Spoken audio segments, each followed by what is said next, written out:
Hello, everyone, and welcome back to another episode. We're the Road to Glory podcast. I'm Juliet. And I'm Cecilia, and today we are joined by a very special guest. Do you want to introduce yourself? I'm Holly Miall. Nice to have you here. Yeah. Thank you for having me. Thanks for joining us. This is only our second driver interview, but a very exciting one. Obviously, Holly, you race in GB4. Do you want to say some more about yourself? I'm racing GB4 this year. It's my first year in single seaters. It's been a big step up this year from what I've done before, but I'm really enjoying it. Amazing. Okay, I guess we'll just jump straight into the questions then.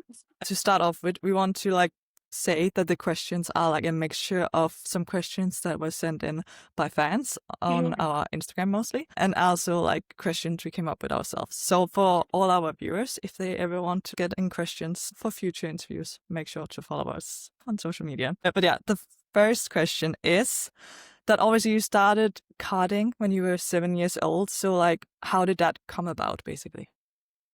It mainly came from my dad. He was always interested in motorsports. I have older siblings and he tried to put them into motorsport, but they were never interested. And then I'm the youngest and I just was always obsessed with it. I remember the first time he put me in a car, I was 5. And there's a photo of me stood ready to go out. I've got a suit on that's miles too big for me, and I had little pink Converse that I drove around in for the first time. That's amazing. So would you say that that memory that you're saying was your first memory of motorsport, or do you have one from before when you watched a race or something? I'd say that, and my 7th birthday, I actually got my first go-kart. So I went downstairs in my living room. There was a go-kart with a little pink bow on it. Oh, I love that. Also, obviously you started karting so early on. When did you know that you actually wanted to pursue it as a career? I'd say it's only really been the last 2 or 3 years. I never really knew it was something I could have as a career because it was always just a hobby, something me and my dad did on the weekends. And then when I got into cars, I took it a lot more seriously. And then especially this year going into single seaters, that was when I realised it's something I could actually have a career out of. Yes. Okay, so would you say that your dad has been your biggest inspiration, or has there been some other, for example, drivers you see as your biggest inspiration or anyone? I'd say my dad. He's always been there with me. So what was it like competing in karting as one of the few female drivers on the grid? To be honest, when I was younger, I never massively paid a huge amount of attention to it. It never kind of dawned on me that I was one of the only girls. Yeah. And I've always raced against boys, so I've not taken as much notice of it growing up. I've realised it more now as it's kind of been a bigger thing for girls to get into motorsport. But growing up racing around boys just made it that bit nicer when I did get to race against other girls. Yes. Yeah. That also leads us well into the next question, because obviously we are starting to see more female drivers now, for example, in series like GB4. So what does it mean to you to see more female drivers like yourself starting to get into racing? I think it's really good, especially like I said, growing up, there was never many. And I think GB4 this year, there's 6 girls on the grid at the moment, which is insane. I think that's really, really nice to have. Yeah, I think it kind of shows the progression that we are making now, that there are more female drivers slowly moving up the ranks. But as you mentioned, this is your first year in single seaters. What has been the biggest challenge moving from go-karts to karts and now to single seaters? I'd say the biggest thing was physically. It's taken a lot more strength this year. And also mentally, the competition's been a lot higher. So I've had to kind of put a lot more time and effort into it than I ever have before. Yes, I can imagine that. Also, is there a specific thing that you feel obviously you went from go-karts to actual cars? How big of a jump was that for you? It was very big. Even Yeah. like just the paddocks as well, being around so many more people, like more different types of cars, but I've always enjoyed it. Yeah, that's great. Also, obviously, alongside your racing, you are also studying. So can you explain more about what that is that you're studying? So I'm doing a enhanced dice course with Motorsport UK, which is basically just it's there to work around my motorsport and help me with my racing. And then this year I'm doing it online, which is really helpful because it means I have so much more time to put into racing, like hours in the gym, and just Yeah. makes my life a lot easier.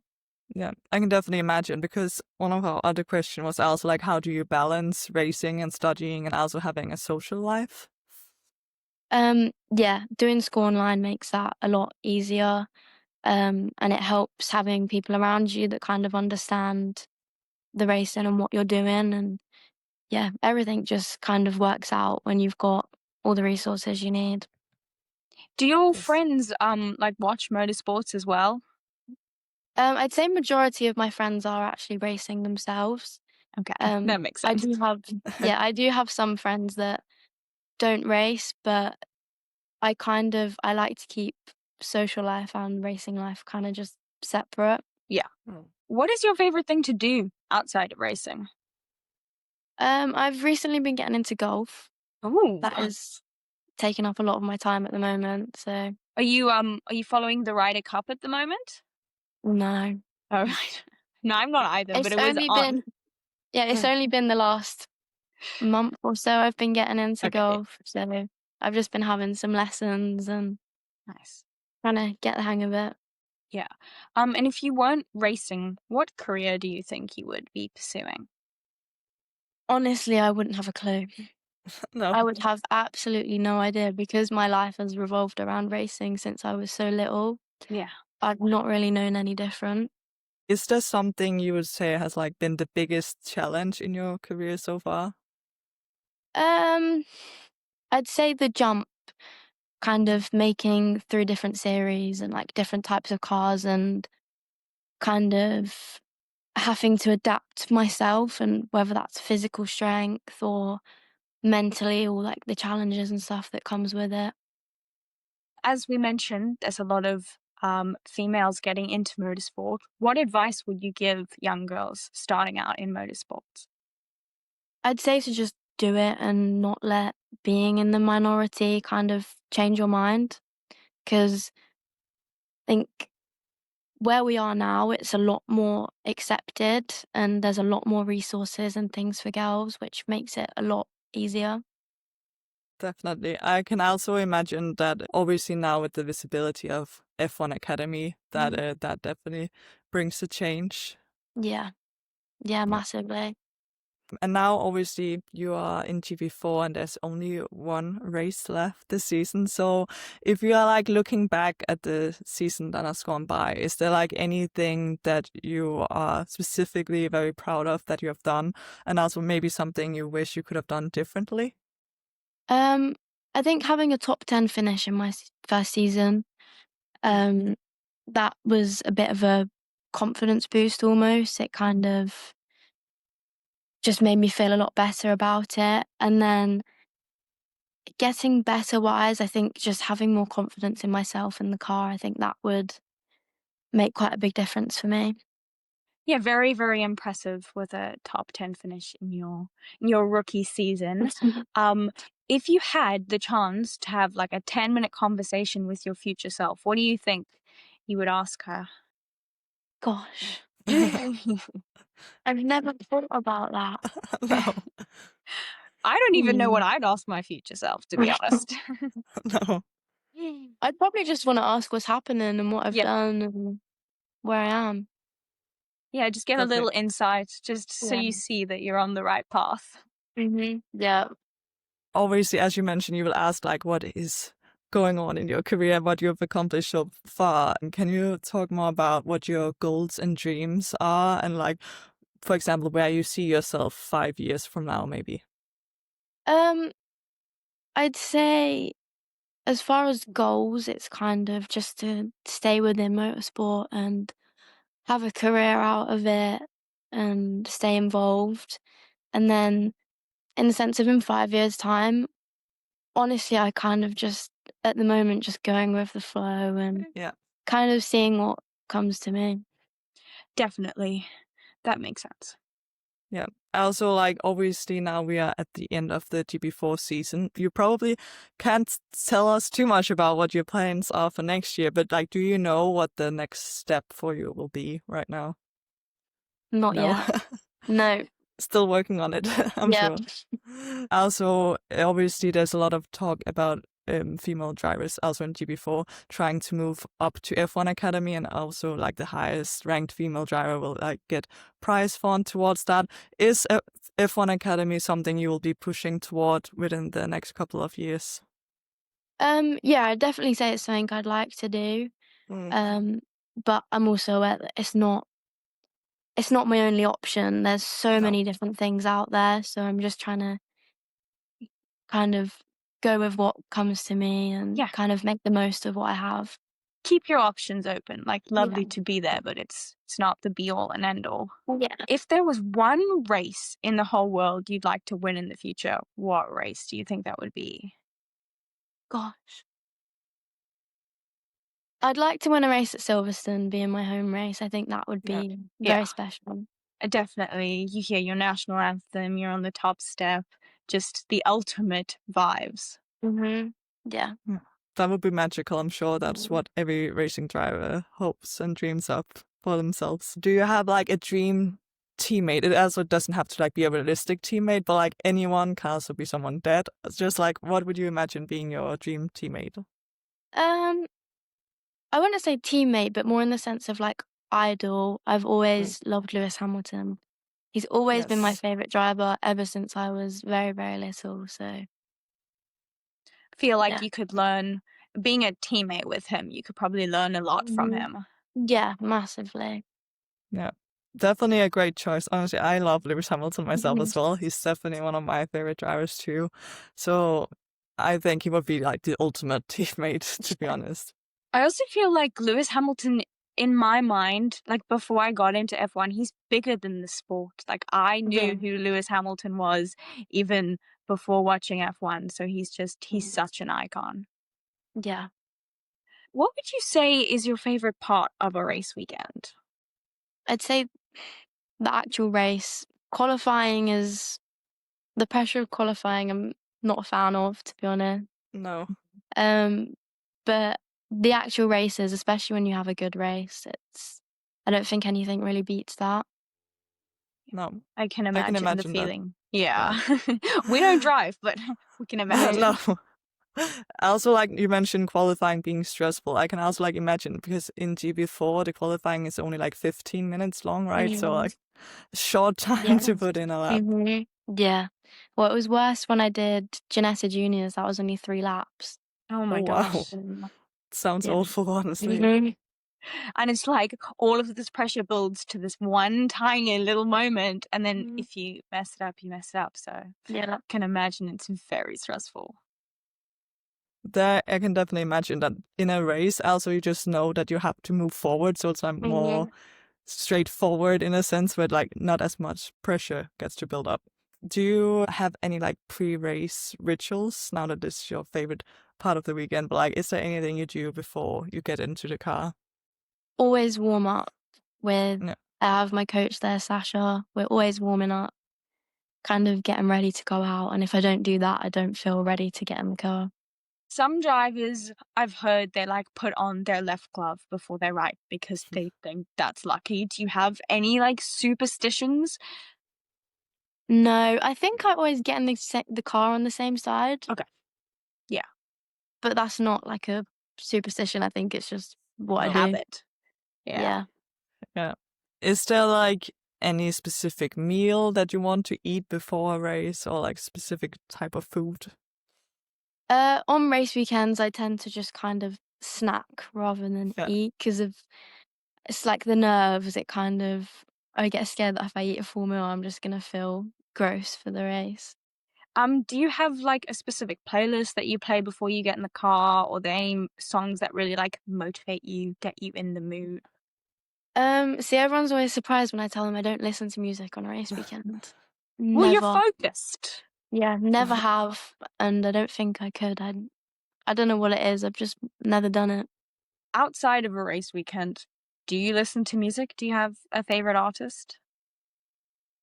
Again, not really. I have music I'll listen to in the car, Yeah. but I'm not a big music listener. Next part of the interview, we have gathered some more random questions, some more funny, lighthearted questions that we'll get into. Juliet, do you want to start with the first one? I want to ask this first question. I think we know the internet has been talking about this, but have you watched The Summer I Turned Pretty? Yes. And what team are you? Team Conrad. Yes. Of Very course. important. Actually, Yeah. we would have had to end the interview if you were Team Jeremiah because we can't have that happening. No, it's so funny also seeing a lot of the F1 teams also joining the trend of asking the drivers which team they're on, and most of them are clueless what they're even asking about. Yeah. The only drivers who really know are ones that their girlfriends have told them, say this. True. Also, personally, I haven't watched the whole show because when I was 12 years old or something, I read the books, so that's kind of ruined it for me. Now I know the story, so I didn't get into the TV show. But yeah, obviously Conrad is the only right choice. It's the correct one. Yeah, if anyone said Jeremiah, please click off the episode now. Another little silly question is obviously often people get asked the question if pineapple on pizza, yes or no. But do you have any strange pizza topping that you've ever had? It can be pineapple and can also be anything else that's very weird. No, other than I've had pineapple on pizza, but other than that, I wouldn't say anything strange. No. Did you like the pineapple on pizza, or where do you stand on that? Yeah. I also don't mind it. No. I wouldn't choose it, but I don't think it's bad. No, it is a controversial thing because I also like pineapple on pizza personally. But also here in Denmark, I think there's just some weird pizza toppings in general. The weirdest thing I've seen is literally spaghetti on pizza as well. That just seems wrong. To be fair, I've had spaghetti bolognese pizza. Oh. Yeah, okay. That's okay, maybe it's actually a thing. There's a pizza place near where I live, and they have ones like that. It's kind of funky, but it's not bad.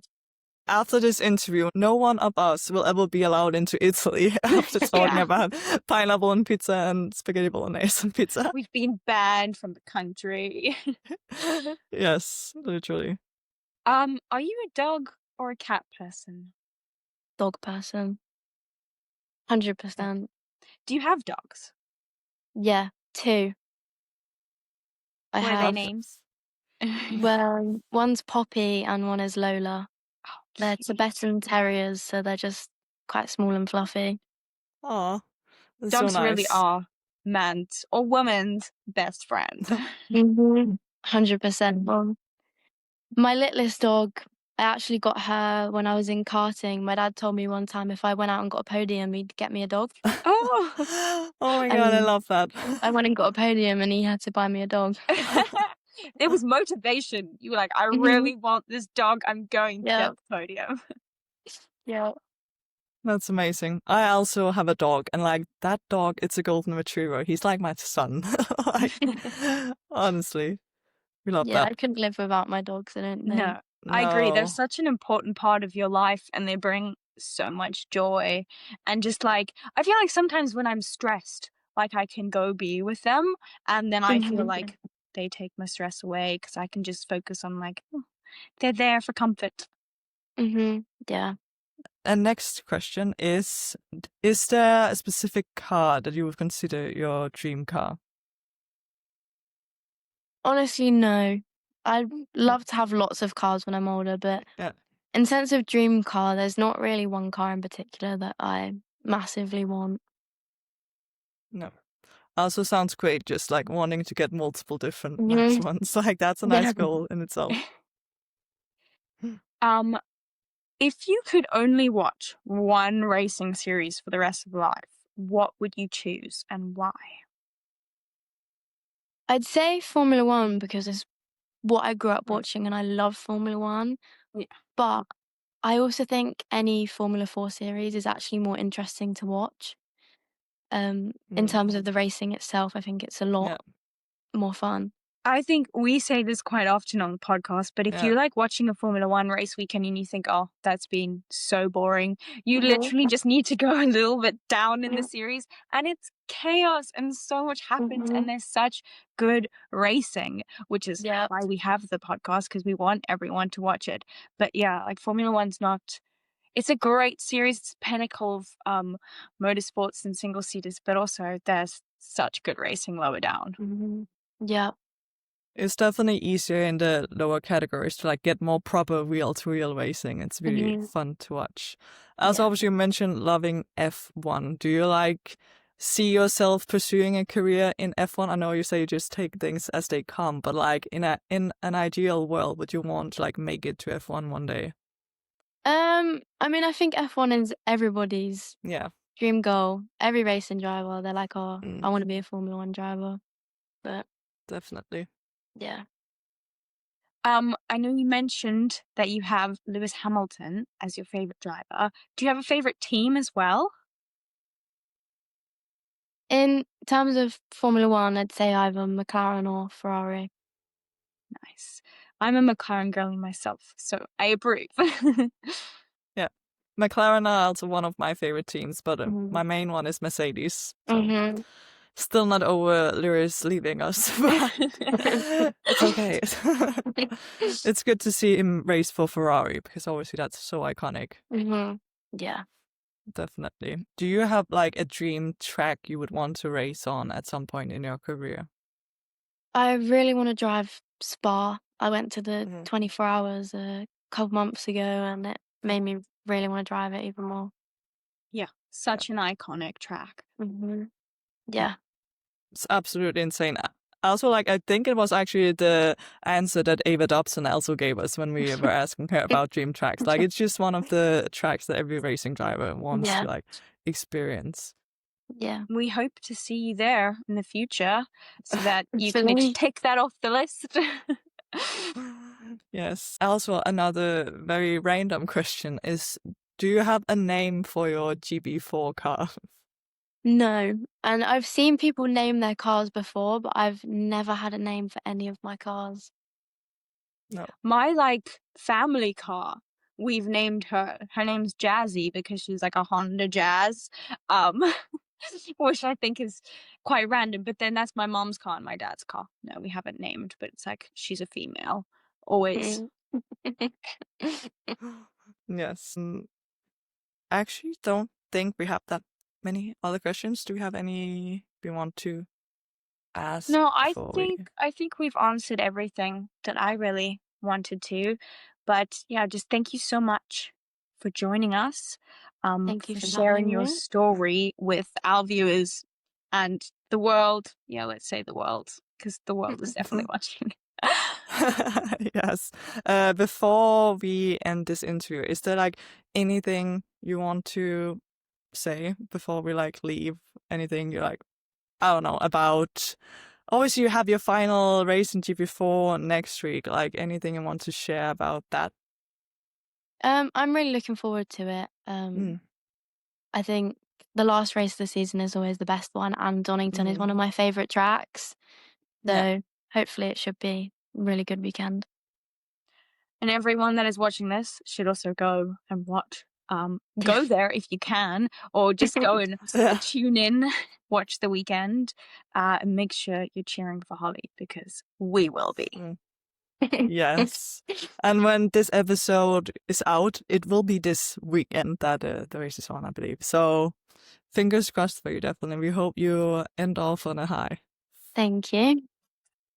But I guess that was it for this episode. So thank you for everyone watching. If you are not following us, Road to Glory, yet, definitely go do it. There will be links down below for all our socials. And obviously, if you're watching on YouTube, go over to Spotify and follow us there. and vice versa. And also Holly, obviously, we'll also have links to her social media and website. Definitely go support Holly as well. Yeah. Thank you so much for tuning in. I hope you enjoyed. If there's anyone else you want us to interview, then let us know. But thank you so much, and we'll see you next time. Bye. Bye.